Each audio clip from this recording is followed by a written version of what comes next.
Bismillahirrahmanirrahim. Assalamualaikum warahmatullahi wabarakatuh.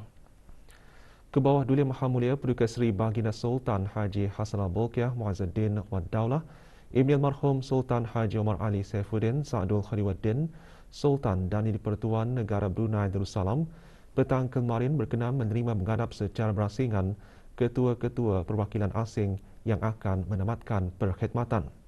Majlis menghadap berlangsung di Istana Nurul Iman. Kebawah Dulia Maha Mulia mula-mula berkenan menerima menghadap Tuan Yang Terutama Pontavi Butara, Duta Besar Istimewa dan Mutlak Republik Demokratik Rakyat Laos ke negara Brunei Darussalam. Tuan Yang Terutama telah menyembahkan surat tauliah pelantikan ke hadapan Majlis Kebawah Dulia Maha Mulia pada 7 Julai 2018.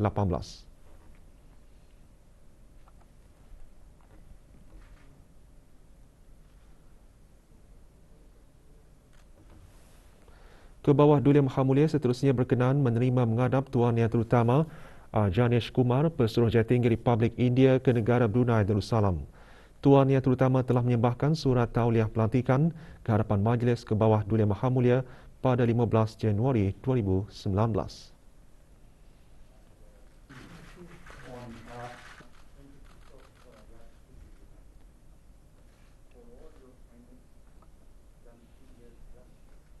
Empat kes baru jangkitan COVID-19 disahkan kemarin yang membawa jumlah keseluruhan kes kepada 15,678 orang.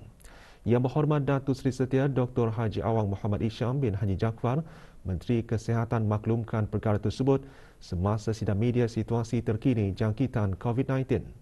Sidang media yang berlangsung di Dewan Al-Afiah Kementerian Kesihatan itu juga disertai oleh Yang Berhormat Pihin Orang Kaya Seri Kerna Datuk Seri Setia Dr. Haji Awang Abu Bakar bin Haji Apong, Menteri Hal Ehwal Dalam Negeri, dan Yang Berhormat Datuk Seri Setia Dr. Awang Haji Muhammad Amin Liu bin Abdullah, Menteri di Jabatan Perdana Menteri dan Menteri Keuangan dan Ekonomi kedua.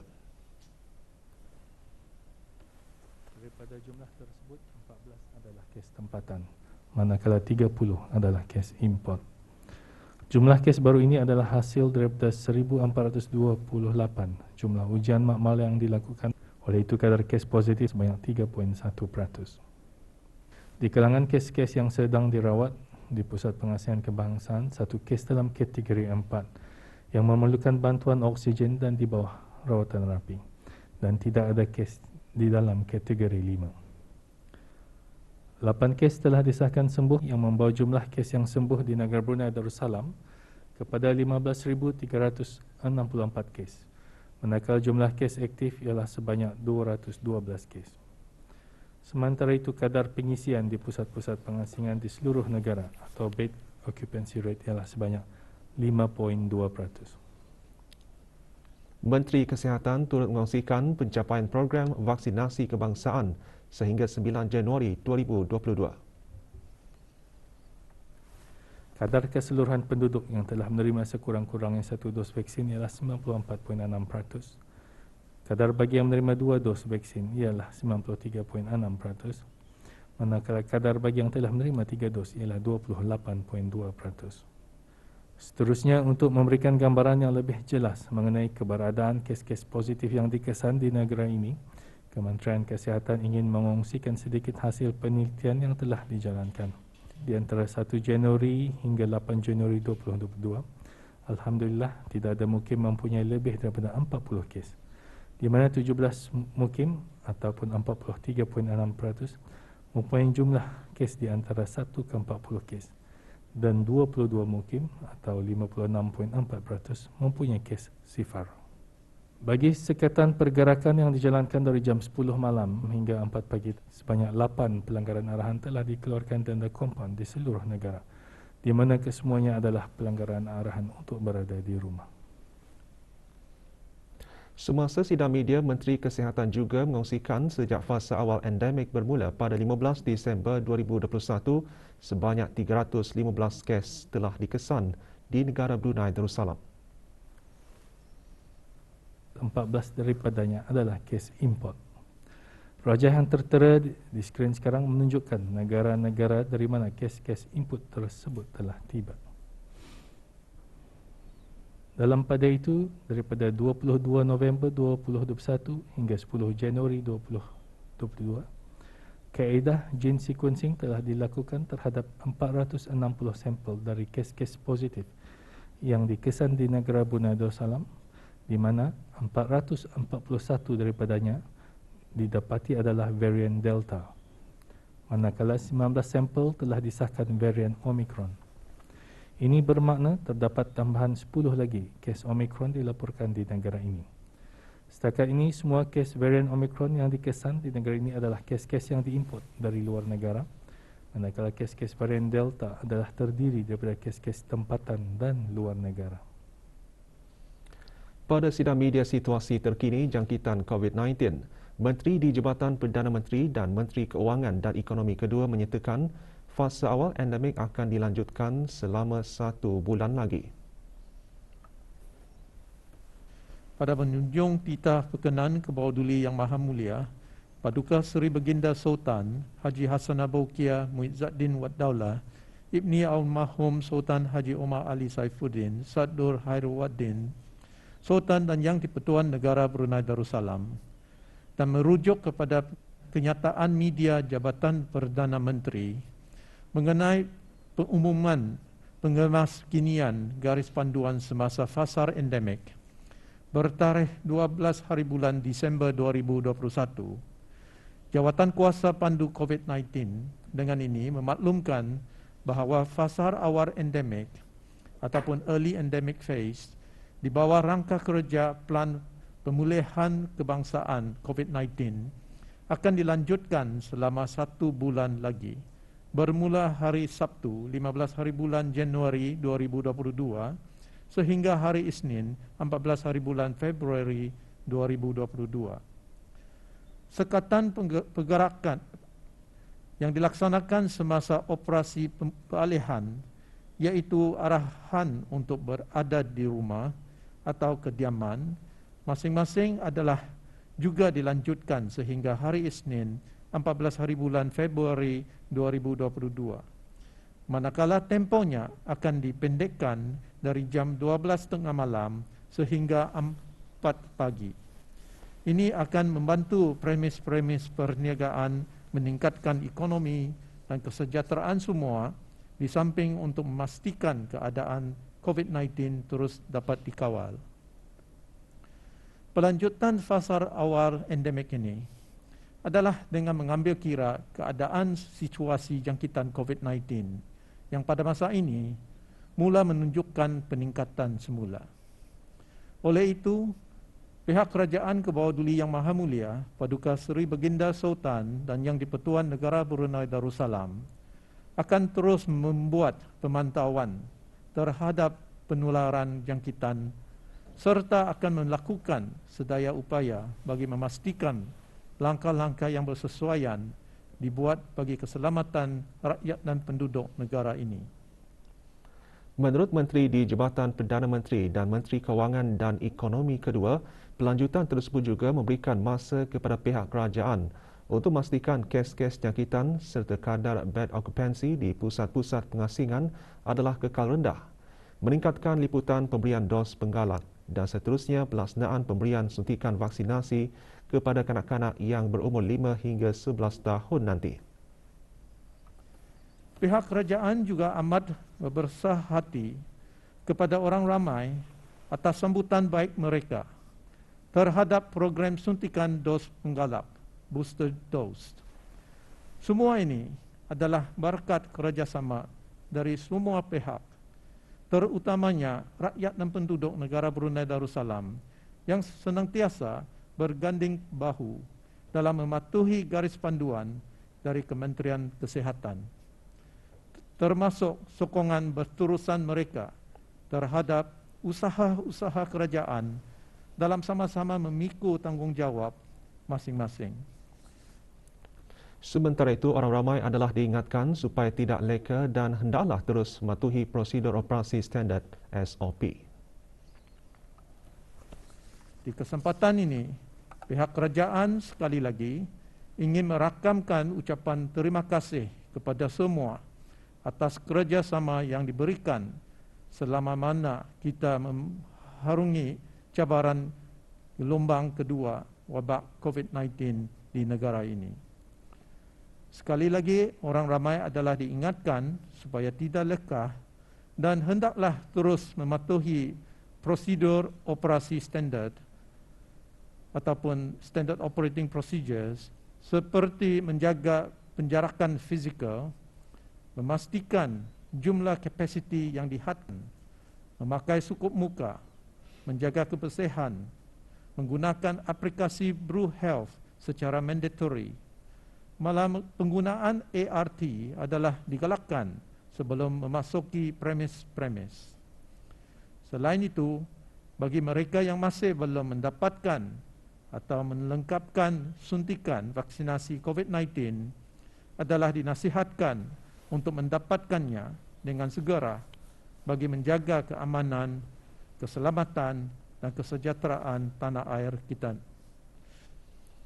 Pada menjunjung titah perkenan ke bawah Duli Yang Maha Mulia Paduka Seri Baginda Sultan Haji Hassanal Bolkiah Muizzuddin Wad Daulah, Ibni Almarhum Sultan Haji Omar Ali Saifuddin Sa'dul Khairuddin, Sultan dan Yang di-Pertuan Negara Brunei Darussalam, Jawatan Kuasa Pandu COVID-19 memaklumkan mengenai garis panduan berkaitan acara-acara sempena sambutan Tahun Baharu Cina bagi tahun 2022.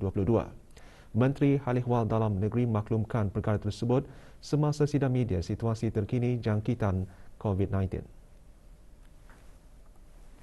Jika sambutan Tahun Baru Cina diadakan di Dewan, maka had kapasiti adalah pada kadar 75% daripada jumlah kapasiti penuh Dewan pada satu masa ataupun maksima 300 orang yang mana lebih rendah, iaitu mengikut had yang ditetapkan semasa fasa awal endemik dengan tempoh tidak melebihi 2 jam.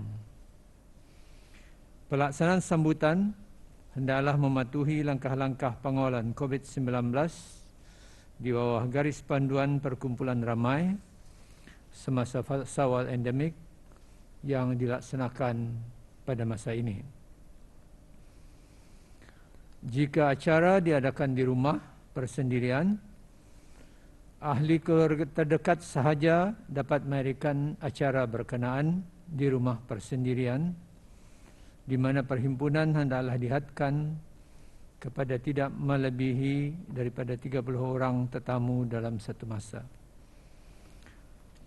Sementara itu, acara Lion Dance adalah dibenarkan bagi ahli rumah sahaja dengan tidak mengundang ahli keluarga yang lain atau rakan-rakan yang bukan tinggal serumah. Dalam pada itu, langkah-langkah kawalan COVID-19 perlu dipatuhi semasa acara tersebut diadakan. Semua diwan atau rumah mesti mendaftar untuk mendaftarkan kod QR Bru Health.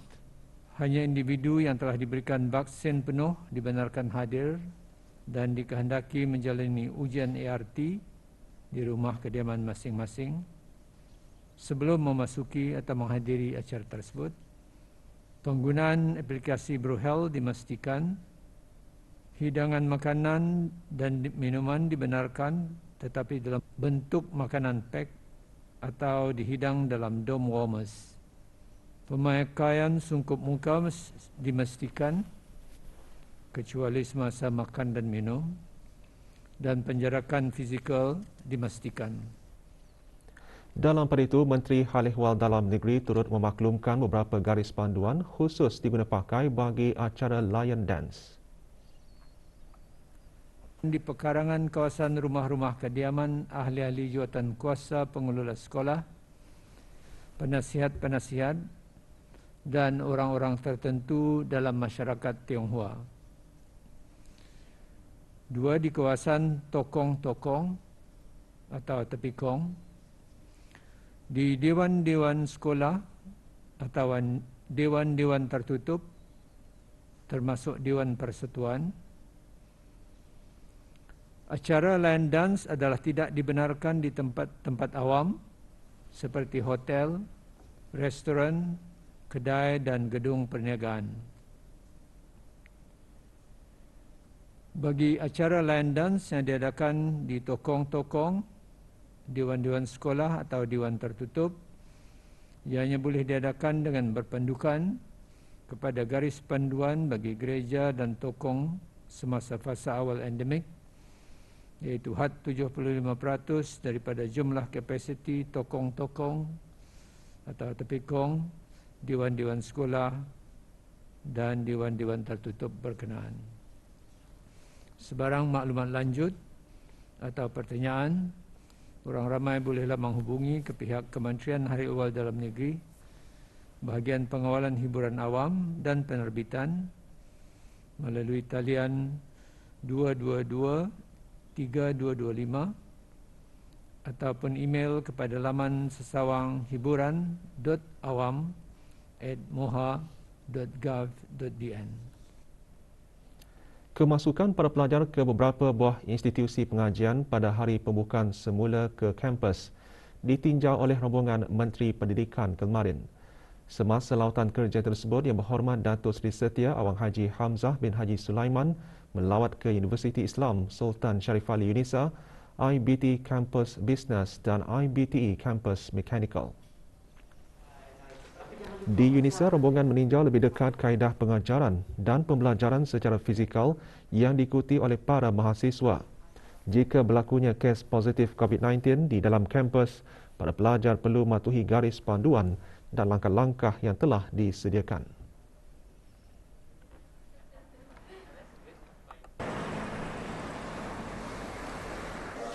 Kemudahan bagi pengawalan COVID-19 antara menjadi tumpuan lawatan ke IBT Campus Business dan IBT Campus Mechanical.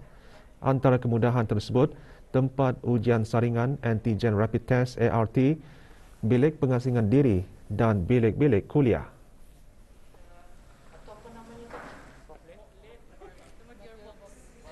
Sebilangan orang mungkin sanggup berbelanja besar demi memenuhi minat atau hobi mereka seperti pengumpul model kapal terbang ini. Untuk mengetahui lebih lanjut mengenainya, Azizi Ahmad ada laporannya.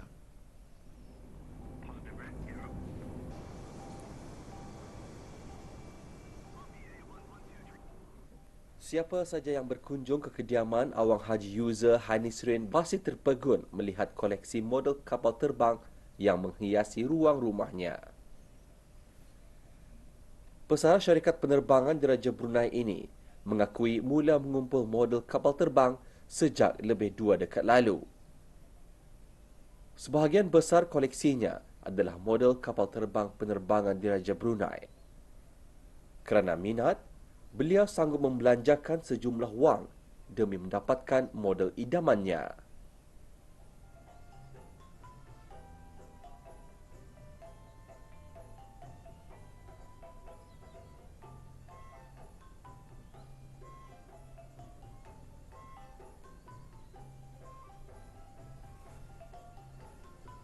Range-nya untuk dapat membeli satu modal ni dalam 60 ke 100 banding kepada ia punya modal lah.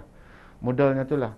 Kalau banyak ia punya detail lagi mahal lah. Dan kalau ia punya production sudah cut off, jadi kita ni kena cari dari kolektor-kolektor all over the world lah.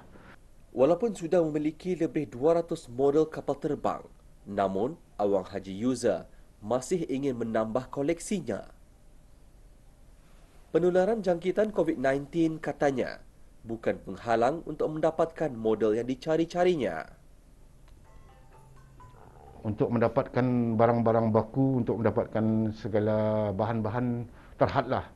Jadi ada instant lah. Jadi terpaksa menunggu dalam sebulan, 2 bulan. Kadang-kadang ia out stock, dah ada. Dan masalahnya package untuk dia punya courier-nya mahal kan, untuk kiriman masuk ke Brunei kan, ada yang di stop, ada yang jadi itu yang jadi cabaran lah. Semoga impian Awang Haji User untuk menganjurkan konvensyen koleksi model permainan akan menjadi kenyataan untuk membolehkannya mengongsikan pengalaman bersama para peminat model permainan yang lain. Aziz Ahmad untuk Berita RTB.